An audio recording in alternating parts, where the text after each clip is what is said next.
Oi, pessoal, tudo bem? Meu nome é Ana Flávia e eu vou apresentar a primeira parte do Atlas de Sistema Respiratório para vocês. Espero que gostem, qualquer dúvida é só falar. Todas as imagens deste Atlas são de fotomicrografia das lâminas do Laboratório de Análises Morfofisiológicas e Moleculares do Departamento de Morfologia da UFES. Essas lâminas elas são utilizadas nas aulas práticas da disciplina de histologia. Então, pessoal, como vocês provavelmente já sabem, o sistema respiratório ele está dividido funcionalmente em uma porção condutora, né, que vai conduzir o ar de fora do corpo para dentro dos pulmões, e também uma porção respiratória, que é onde vai ocorrer as trocas gasosas entre o ar e o sangue. Só relembrando mesmo, vocês já viram que as vias condutoras umedecem, aquecem e purificam o ar, enquanto que a porção respiratória fornece o oxigênio obtido do ar e remove o excesso de gás carbônico da corrente sanguínea. Então, nós vamos ter que a porção condutora é dividida em vias aéreas superiores, que é composta pelas cavidades nasal e oral, faringe e seios paranasais, enquanto que as vias aéreas inferiores é composta pela laringe, traqueia, brônquios e bronquíolos. Por outro lado, nós temos a porção respiratória, que é composta por bronquíolos respiratórios, ductos alveolários, sacos alveolários e alvéolos. A gente vai ver isso com mais detalhe posteriormente.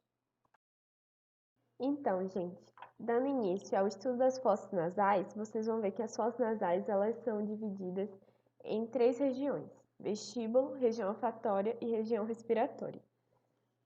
O vestíbulo é a porção mais anterior e dilatada das fossas nasais, e ele é constituído principalmente por epitélio estratificado, pavimentoso não queratinizado.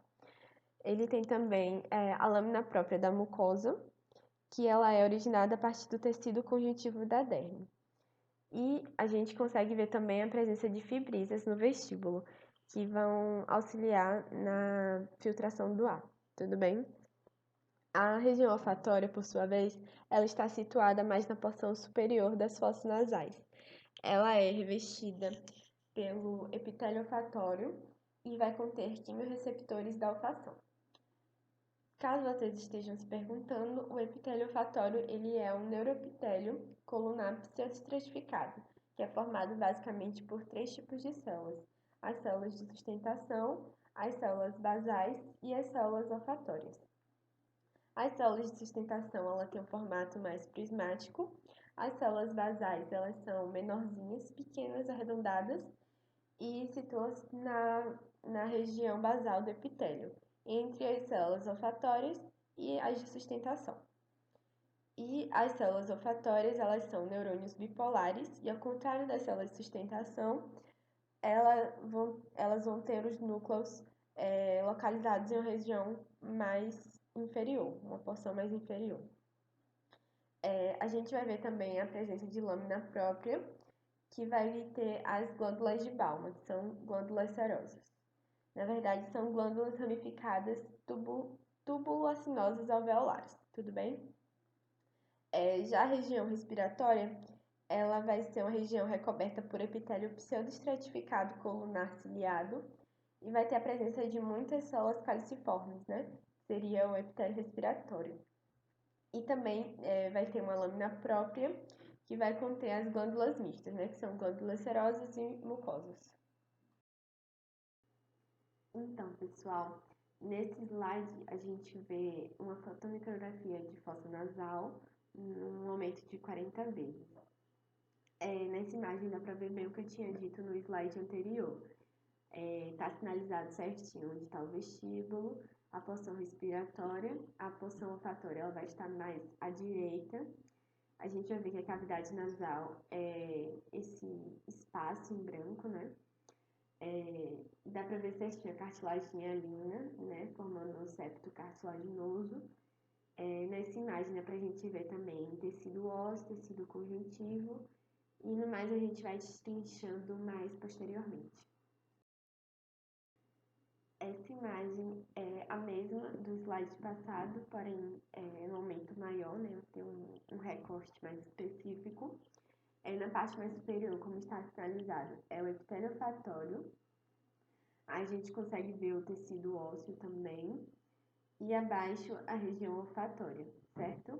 E bem no finalzinho, no final e no centro da imagem, a gente vai ver a cartilagem hialina, né? Formando o septo cartilaginoso. Então, gente, essa imagem é a mesma das anteriores, só que outro recorte e está no aumento de 100 vezes. Aí nessa imagem da direita, né, que está mais ampliada a imagem, a gente consegue ver o epitélio olfatório. Abaixo a gente vê a presença de feixes nervosos, né, do nervo olfatório. E abaixo a gente consegue ver tecido conjuntivo e tecido ósseo. Esse osso aqui é o etimoide, tá bom? Essa já é uma imagem diferente, mas continua sendo uma fotomicrografia de fossa nasal no aumento de 400 vezes, tá bom? Nela a gente consegue observar o epitélio pseudoestratificado cilíndrico ciliado. Vocês sabem, né, que é pseudoestratificado porque possui apenas uma camada, apesar da altura dos núcleos estar diferentes. Cilíndrico pelo formato colunar das células e ciliado pela presença de cílios. Tudo bem? Só revisando. A gente consegue ver também tecido conjuntivo e glândulas serosas, né? Com o ducto excretor. E também ela é constituída por epitélio simples cúbico, certo? Nessa imagem a gente consegue ver basicamente a mesma coisa do slide anterior. O epitélio pseudoestratificado e tecido conjuntivo. Essa aqui é a última imagem de fossa nasal e nela a gente consegue ver o epitélio pavimentoso estratificado não queratinizado, né, que seria a parte mais externa, e a parte mais interna seria tecido conjuntivo, tudo bem? Só relembrando que vocês já sabem, a laringe ela vai se encontrar entre a faringe e a traqueia. Ela é super importante para a fonação e ela vai se fechar durante a deglutição para prevenir a entrada de alimentos nas vias aéreas inferiores, para que a pessoa não engasgue.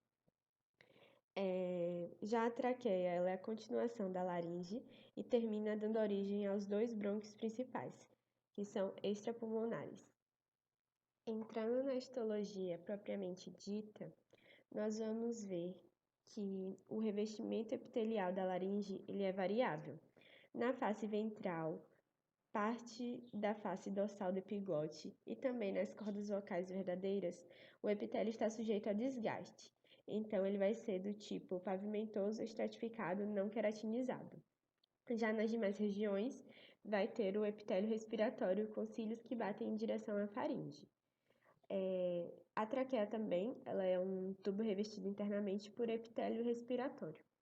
Caso vocês estejam se perguntando o que é epitélio respiratório, nada mais é do que um tecido epitelial pseudoestratificado, cilíndrico ciliado, com muitas células caliciformes. Vocês viram no início da disciplina que células caliciformes são glândulas unicelulares, certo? Espero que todos se lembrem. É possível ter também no epitélio respiratório 5 tipos celulares, que é melhor identificado no microscópio eletrônico. São as células colunar ciliadas, células caliciformes, células em escova, célula basal e também célula granular.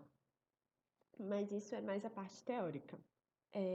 Nós vamos ter também na laringe, na traqueia, a lâmina própria, né, que é constituída por tecido conjuntivo frouxo, que é muito vascularizado, e tem também a presença de glândulas seromucosas, que vocês também já viram em tecido epitelial, né, que são glândulas exócrinas. Nós vamos ver também o anel de cartilagem hialina, que é importante para a sustentação, como eu já falei, e também feixe de músculo liso. Então, pessoal, nessa imagem a gente consegue ver uma lâmina de laringe no aumento de 100 vezes. Na parte mais superior e à direita, a gente consegue ver o epitélio pavimentoso estratificado não queratinizado, mais inferiormente seria o epitélio respiratório, né, que seria o epitélio pseudoestratificado cilíndrico ciliado. Adentrando a estrutura, a gente consegue ver tecido conjuntivo, com presença de glândulas seromucosas, e também, mais interiormente, a gente consegue ver a cartilagem hialina. Aqui a gente consegue ver outra lâmina de laringe no aumento de 100 vezes, Nessa imagem também a gente consegue ver epitélio pavimentoso estratificado não queratinizado, tecido conjuntivo e cartilagem hialina. Aqui nós temos outra imagem de uma lâmina de laringe no aumento de 100 vezes. E nessa imagem a gente consegue ver o epitélio respiratório, glândulas seromucosas, né, e tecido conjuntivo, e também músculo liso, mais inferiormente na imagem onde está sinalizado. Aqui a gente tem outra imagem de laringe no aumento de 100 vezes. Nessa imagem a gente consegue ver mais superiormente o epitélio estratificado pavimentoso e inferiormente a gente consegue ver tecido conjuntivo e glândulas seromucosas. Aqui a gente tem uma última imagem de uma lâmina de laringe no aumento de 400 vezes. Nessa imagem a gente consegue ver o epitélio pavimentoso estratificado, tecido conjuntivo e também cartilagem hialina. Aqui nessa imagem a gente consegue ver uma lâmina de traqueia no aumento de 100 vezes. De superior para inferior, nós vamos ter epitélio pseudoestratificado cilíndrico ciliado. A gente consegue ver também tecido conjuntivo. Logo abaixo, músculo liso traqueal. Mais abaixo um pouquinho, glândulas seromucosas e também cartilagem hialina, certo? Aqui nós temos outra lâmina de traqueia no aumento de 100 vezes. Nessa imagem a gente consegue visualizar bem o epitélio respiratório, tecido conjuntivo, cartilagem hialina e também músculo liso. Por fim, nós temos essa última imagem, que é uma lâmina de traqueia no aumento de 400 vezes. Nessa imagem a gente consegue ver o epitélio pseudoestratificado cilíndrico ciliado. Abaixo dele nós vamos ter a lâmina própria, né, tecido conjuntivo e presença de glândulas seromucosas. E também a gente consegue ver músculo liso.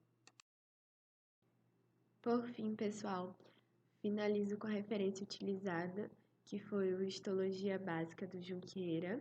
Qualquer dúvida, não hesitem em me contatar e espero que tenham gostado.